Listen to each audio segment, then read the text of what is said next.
ஆற்றல், திறமை, வல்லமை, நமக்கெல்லாம் அறிவை எல்லாம் கொடுத்திருக்கக்கூடிய ஒரு சூப்பர் பவருக்கு அது இருக்குன்னா உங்களுக்கு முட்டாள்தனமா தெரியுது. எது முட்டாள்தனம், எது பகுத்தறிவு? ஒண்ணுமே இல்லாத அதுக்கு அறிவு இருக்கிற மாதிரி திங்க் பண்றீங்க, அது பகுத்தறிவா? அப்ப இந்த ரெண்டு கேள்வியில நிப்பாட்டினா கூட எது பகுத்தறிவு உகந்தது? அதான் எதுவுமே இல்லாத அது தன்னால வந்திருக்கலாமா, அதுவா வந்திருக்கலாமா? எது வந்திருக்கலாம்? அறிவு, சிந்தனை ஒண்ணும் இல்லாது தன்னால வரலாமா?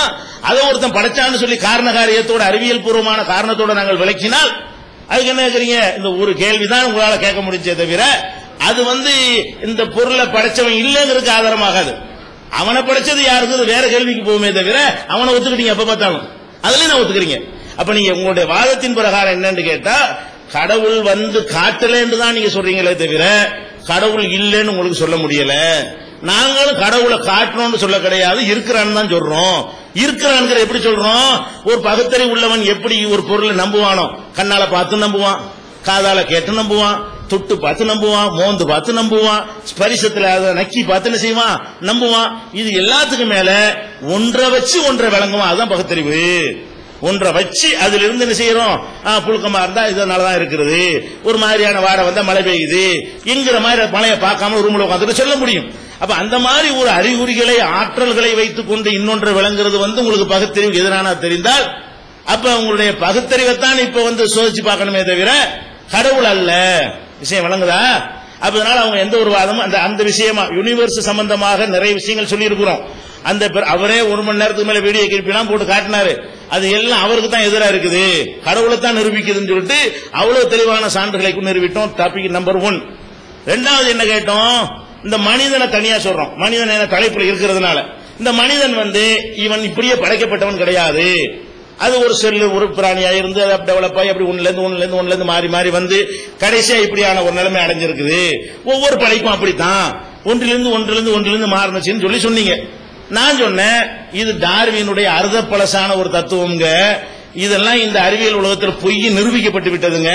அது பழைய காலத்து சமாச்சாரத்தை சொல்றீங்கன்னு கேட்டா அவர் பயங்கரமான பதில சொல்றாரு. இப்ப இஸ்லாம் மட்டும் நேற்று வந்தது பழைய காலத்து தானே, 1400 வருஷமா தான் இருக்குங்கிறாரு. அப்ப நான் என்னது கேட்கிறேன், டார்வினுடைய தத்துவம் பொய்ப்பிக்கப்பட்டதுக்காக நான் சொல்றேன். அதுவே மெய்ப்பிக்கப்பட்டதா இருந்தால் பழசுன்னு சொல்ல மாட்டேன். சூரியன் கூட பழசுதான் இல்லைன்னு சொல்ல முடியுமா? அதுக்காக வேண்டி சூரியனை கிடையாது ரொம்ப பழசா போச்சு சொல்ல முடியுமா? பழசெல்லாம் இல்லைன்னு சொல்லுவது பகுத்தறிவு கிடையாது. அத தத்துவம் பொய்ன்னு நிரூபிக்கப்பட்ட பிறகு சொன்னால்தான் பழசுன்ற வார்த்தை எடுத்து வைக்கணும்.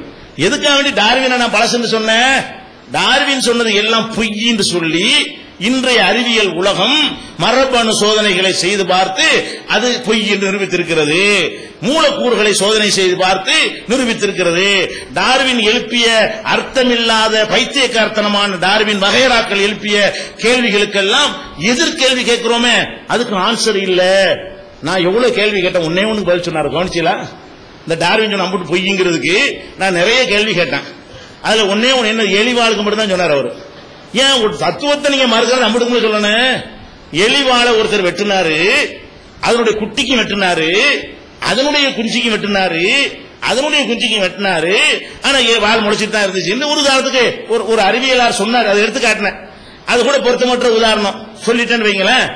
அதுக்கு மட்டும் பயங்கரமான தத்துவம் பதில் சொன்னாரு. இப்ப கங்காருக்கு ஏன் வயிறு வந்துச்சுன்னு கேட்டேன், அதுக்கு ஏன் பதில் சொல்லல? அது எதுக்கு முயற்சி பண்ண காரணத்தினால் வயிற்றுல ஒரு பை வந்துச்சு கங்காருவுக்கு. குரத்திலாம் பை போட்டுட்டே இருக்கிறாள், அவளுக்கு ஏன் பை வரக்கானா? குரத்தி பார்த்திருக்கீங்களா? புள்ளைய தூக்குறதுக்கு பை வேணும்னு வழங்கி வச்சிருக்காளா இல்லையா? அந்த மரபணு கடத்தி போய் என்ன செஞ்சிருக்கேன்னு அது ஆசையெல்லாம் வராது, நடைமுறையில் இருந்தா தான் வரும்னு அவர் சொன்னார். அதுதான் குரத்தி உதாரணம் சொல்றேன். நம்ம ஆசைப்படுறோம் பிள்ளைய நெஞ்சில் வச்சுக்கிறதுக்கு. குரத்தி பை மஸ்ட் அவசியம் நினைக்கிறான், அதனால பை போட்டுட்டு இருக்கிறான். குழந்தைய தூக்குறதுக்கு உடம்போடவே ஒரு பை இருந்தா தான் சரின்னு குறைச்சி நினைக்கிறதுனால குறைச்சி ஜாதி நினைச்சிடக்கூடாது. அந்த சமூகத்துடைய நடவடிக்கை புரியுறதுக்காக சொல்றது, இன அடிப்படையில் புரிஞ்சு கொள்ள கூடாது. அப்ப குறவர்கள் ஜாதியை சேர்ந்த பெண்கள் என்ன செய்வாங்க, குழந்தைக்காக வேண்டி அவங்க பாடியிலே ஒரு பையை தயார் பண்ணி வச்சிருப்பாங்க. அந்த நின்றாலும் குனிஞ்சாலும் போனாலும் வந்தாலும் அந்த பை இருக்கும்.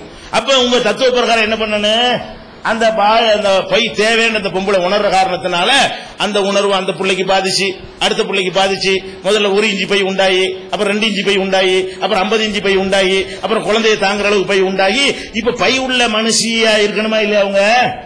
அப்ப சில காரியங்கள் செஞ்சுக்கிட்டே வந்தா நீட்டி பார்த்தா கழுத்து நின்றும். எந்த ஒரு அறிவாளி சொல்லுவானா இதெல்லாம்? நம்ம இப்படி நீட்டி பார்த்தோம்னா நம்ம பிள்ளைக்கு கழுத்து நின்றுங்கிறதெல்லாம் ஒரு லாஜிக்கல உள்ளதா? அது அப்ப இதெல்லாம் இதுல எலும்பு கூட வச்சு நிறுவிட்டார்கள்ங்கிறாரு. அதுக்காக நான் பதில் சொல்லிட்டேன். அப்ப அதுக்கு அவர் பதில் சொல்ல காணா. அப்ப குடல்வாள் பயங்கரமான தத்துவம், குடல்வாளியா இருக்குன்னு கேட்டாரு. அட குடல்வாள் மனுஷனுக்கு இருக்கிற அதுக்கு அறிவியல் பூர்வம் அதுக்கு பயன் இருக்குன்னு சொல்லிட்டாங்க, சொல்லுவாங்க. குடல்வாள்ல கூட பயன் இருக்கு, பயனற்ற பொருளாக அது இல்லைங்கிறதுக்கு அதுக்கு நிறைய எவிடன்ஸ், மெடிக்கல் எவிடன்ஸ் இருக்கிறது. அது நாங்க நெக்ஸ்ட் எனக்கு அடுத்து அவர் சொல்லுவார். அப்ப அது ஒரு விஷயம் இருக்கு. அப்ப இந்த மாதிரி நான் கேட்டதுக்கெல்லாம் அவர் பதில் சொன்னாரா?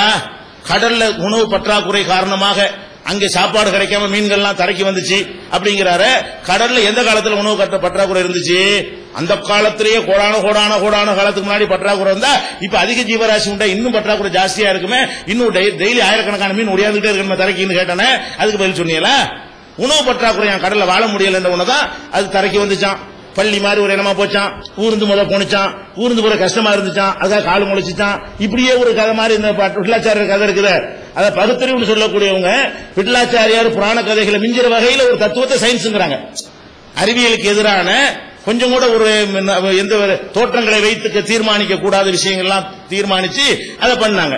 அது மாதிரி சில படங்களை போட்டு காட்டினாங்க. அந்த படம் எல்லாம் என்ன இல்ல, கருவுல இருந்து எடுத்த எக்ஸ்ரே படம் கிடையாது, அது ஆற்று வரைஞ்சது, நினைக்கிற மாதிரி வரைஞ்சிக்கலாம்னு சொன்னதுக்கு பதில் சொன்னீங்களா? எடுத்த படம் அதான் என்ன சொல்றாருன்னா, கருவுல குரங்கு ஒரே மாதிரி தான் இருக்கும், நாயும் ஒரே மாதிரி தான் இருக்கும், மனுஷன் ஒரே மாதிரி தான் இருக்கும், அதனால அதுல இருந்து வந்தான் பயங்கரமான தத்துவம் அப்படின்னு சொன்னீங்களே. இந்த படத்தை கருவுல நீங்க எடுத்தீங்களா? கருவுல எடுத்துதான் டார்வின் சொன்னானா? வரைஞ்சி சொன்னான் அவனா கற்பனை பண்ணி. இப்ப கருவுல உள்ளத படம் எடுத்து காட்டினா அப்படி இல்லைண்டு. அப்ப ஆற்று ஆதாரமாகுமா, படம் ஆதாரமாகுமா? ஒரு மெடிக்கல் மருத்துவத்துறையில உள்ள ஒருத்தராக இருக்கிற நீங்கள் என்ன பண்ணிருக்கனே, அந்த தவறு தான். அது என்ன சொல்லிருக்கனே? அப்ப இந்த டார்வின் விஷயமாக நம்ம கேட்டதுக்கு என்ன இல்ல, மனிதன் மனிதனாகத்தான் படைக்கப்பட்டானே தவிர அவன் எதிலிருந்தும் வரவே இல்லை. இதை நிரூபிக்க எக்கச்சக்கமான கேள்விகள் இருக்கிறது. டார்வினிஸ்டுகள்கிட்ட கேட்ட கேள்விக்கு பதில் இல்ல. அதுபோக அறிவியல் பூர்வமாக எடுத்து பாத்தீங்கன்னு சொன்னா குரங்குக்கு மனிதன் பல விதங்களில் நெருக்கமாக இல்லை என்பதையெல்லாம் சொன்னேன். அதுக்கு அந்த பன்றிக்கு மட்டும் வாழ்வு அதுன்னு ஒரு பதில் சொன்னாரே தவிர அடிப்படையான கேள்விக்கு அவர் பதிலே சொல்லல. அப்ப என்ன விளங்குது? அதாவது வாதத்துல கடவுள் இருக்கிறார் என்பது நிரூபணமாகிவிட்டது. அதான் விஷயம். எதனால அந்த பதில் உங்களுக்கு சொல்ல முடியல? இந்த எந்த வாதத்தில் கடவுள் நிலைநாட்டப்படுமோ அந்த வாதத்தை மட்டும் கண்டுகொள்ளாமல் வேற வாதங்களுக்கு அவர்கள் போனால் என்ன அர்த்தம்? வேற வாதங்களை பத்தி தலைப்புக்கு சம்பந்தம் இல்லாத வாதங்களையே போட்டு 3/4 மணி நேரத்தை பயன்படுத்தினால் என்ன அர்த்தம்? அப்ப கடவுள் இருக்கிறார் என்பதை நாங்கள் நிரூபித்து விட்டோம், அதான் அர்த்தம். கடவுள் இல்லை என்பதை அவர்கள் நிரூபிக்க முடியவில்லை. அதிகபட்சம் என்ன நிரூபித்திருக்கிறார் சொல்லலாம், பார்க்கிற கடவுள் இல்லைன்னு வேணா சொல்லலாம். கடவுளை கொண்டாந்து காட்டுற தலைப்பு இங்க இல்ல. கடவுளை காட்ட முடியுமான்னு தலைப்பு வச்சா காட்ட முடியும்னு நாங்க ஒத்துருப்போமா? அப்ப காட்டுற முடிவு அதுதான் அவங்க சொல்லலாம். அல்லது அவர் சொன்னபடி பார்த்தா என்ன சொல்லலாம், கடவுள் அநியாயக்கார கடவுள் தான் இருக்காருன்னு தான் சொல்லலாமே தவிர கடவுள் இல்லைன்னு ஆயிருமா? அவர் கேட்ட வாதத்துல கூட என்ன இருக்கு, கடவுள் இருக்காரு அவ்வளவு அநியாயம் பண்ணலாமாங்கிற கேள்விதான் அதுல வருமே. அநியாயமா இல்ல ரெண்டாவது தலைப்பு. அப்ப ஒருத்தன் இருக்கிறானா இல்லையாங்கிற டாபிக் அதை கொண்டு நிறுவனமே தவிர அவன் இருக்கிறான்னு சொன்ன பிறகு அவன் அநியாயம் பண்றவன் அநியாயம் பண்றவன் இருக்கான்னு சொல்லுங்க, அநியாயம் பண்றவன் அநியாயம் பண்ணாதவன் இருக்கான்னு சொல்லுங்க. டாபிக் இருக்கிறானா இல்லையா என்பதுல இருந்து நீங்களா சில கேள்விகளை கேட்டு அநியாயம் பண்ணலாமா அப்படிலாம் பண்ணலாமான்னு கேட்டா அது இருக்கிறத நிரூபிக்கிறது உதவுமா? உதவாது. அப்ப அந்த மாதிரியான அடிப்படையில் தான் அவங்க நேரங்கள் நினைஞ்சிருக்கிறாங்க. அது மாதிரி இன்னும் முரண்பட்டு பேசினாங்க. ஆரம்பிக்கும் என்ன பண்றாங்க, கடல்ல இருந்து மீன் அப்படி தரைக்கு வந்துச்சுங்கிறாங்க. திடீர்னு அந்தர்பல்ட் அடிச்சு மனுஷன் ஆகாயத்துல தொங்கி வாழ்ந்துகிட்டு இருந்தான் மிருகங்கள்லாம். அப்புறம் தரையில அப்புறம் தான் தரைக்கு வந்துச்சுங்கிறாங்க. ஆகாயத்துல தொங்குனது முதல்லையா, தரையில இருந்தது முதல்லையா? முதல்ல தரையில வந்துருச்ச. அப்பவே அந்த வால் இல்லாம கையெல்லாம் சரியா வந்திருக்க வேண்டியதானே. உன்னு கிடக்கவும் உளர்றாங்க இந்த டார்வினிஸ்டுகள் சொல்லக்கூடியவங்க. அறிவியலும் இல்லாம முரண்பாடுகளிடையே ஒட்டுமொத்த தொகுப்புன்னு சொல்வதா இருந்தா இந்த டார்வின் தத்துவத்தை சொல்லலாம். அப்ப அந்த மாதிரி எல்லாம் இருக்குது என்று நாங்க கேள்வி கேட்டா அதுக்கு என்ன செய்யல, பதில் சொல்ல கிடையாது. இதான் பாயிண்ட். திருப்பி முதல்வர்களையும் சொன்ன சம்பந்தம் இல்லாத பேசுறீங்க. நம்ம விவாதிக்கிற மேல பேசுறதுக்கு வரல, மக்கள் கிளுகிழுப்பு கூட்டுறதுக்கு வரல, சும்மா என்னத்தை டைம் பாஸ் பண்ணிட்டு ஏதோ சொல்லிட்டு போறதுக்காக நம்ம வரல அப்படிங்கறத விளங்காம என்ன பண்றீங்க நீங்க வாட்டுக்கு சும்மா பகவத்கீதைங்கிறீங்க, ராமாயணங்கிறீங்க. அதெல்லாம் உங்களுக்கு மேல நாங்க எதிர்க்கக்கூடிய விஷயங்கள். அது தேவையா? அது மாதிரி பெரியார் கதை உதாரணம் பாருங்களா, பகுத்தறிவை பயன்படுத்த மாட்டேங்கிறாங்க என்பதற்கு அவங்க சொல்லக்கூடிய ஒவ்வொரு உதாரணமே ஆதாரமா இருக்கா இல்லையா? பெரியார்ட்ட போய் கேட்டாங்களாம், பாருங்களா பகுத்தறிவு எந்த அளவுக்கு பகுத்தறிவு பயங்கரமா இருக்குன்னு பாருங்க. அவருக்கே செலவு வச்சுட்டாங்களா? அவருக்கே செலவு வச்சுக்கிட்டாருன்னு அங்க ஒரு கேள்வி வருது, பகுத்தறிவான கேள்வி. அந்த கடவுள் சிலை வேணாண்டீங்க, அது கல்லுண்டீங்க, அதுக்கு சக்தி இல்லைன்றீங்க, அது பேசாதுன்றீங்க, அதுக்கு போய் என்ன செய்யாதுன்னு சொன்னீங்களே, உங்களுக்கு மட்டும் வைக்கலாமான்றது நல்ல பகுத்தறிவா தான் கேட்டிருக்கான். கேட்டவன் தான் பகுத்தறிவாதி. பதில் சொன்ன பெரியார் பகுத்தறிவாதி இல்ல, கேட்டவன் பகுத்தறிவா கேட்டுவிட்டான். ஏன் அவர் விதைச்ச தூக்கி திருப்பி என்ன செய்யணும், பந்தடிச்சு அங்க அடிச்சுட்டானா அவ பயங்கரத்தை பகுத்தறிவு பதில பாருங்க. இது பகுத்தறிவா? நீங்க சிந்தித்தாளா இருந்தா என்ன செய்யணும், என்ன உளறி இருக்கிறார், இதை போய் பகுத்தறிவு நினைக்கிறோம் நீங்க நினைச்சிருப்பீங்க. நீங்க தான் பக்தி ஊட்டப்பட்டிருக்கிறீர்கள். அவர் என்ன பதில் சொல்றாரு, மேல பக்கத்துல கீழே பாருண்டாராம். என்னது அது கூட எதுக்கு தெரியுமா, மேடையில பேசும் கொஞ்சம் ஆபாசமா இருந்தா ஆபாசமா கற்பனை பண்றதுக்கான சொல்லிவிட்டு வளர்க்கறது. சும்மா எழுத்த பாருன்னு சொல்லிட்டு போயிடலாம். அது மேடையில ரசனைக்காக வேண்டி ஒரு செக்ஸ் மாதிரி பாப்பான்ல, மேல பாரு கீழே பாருண்டா, ஓ வேற மேட்டர் சொல்றாரு போல இருக்க அப்படின்னு அப்படி யோசிக்க வச்சுட்டு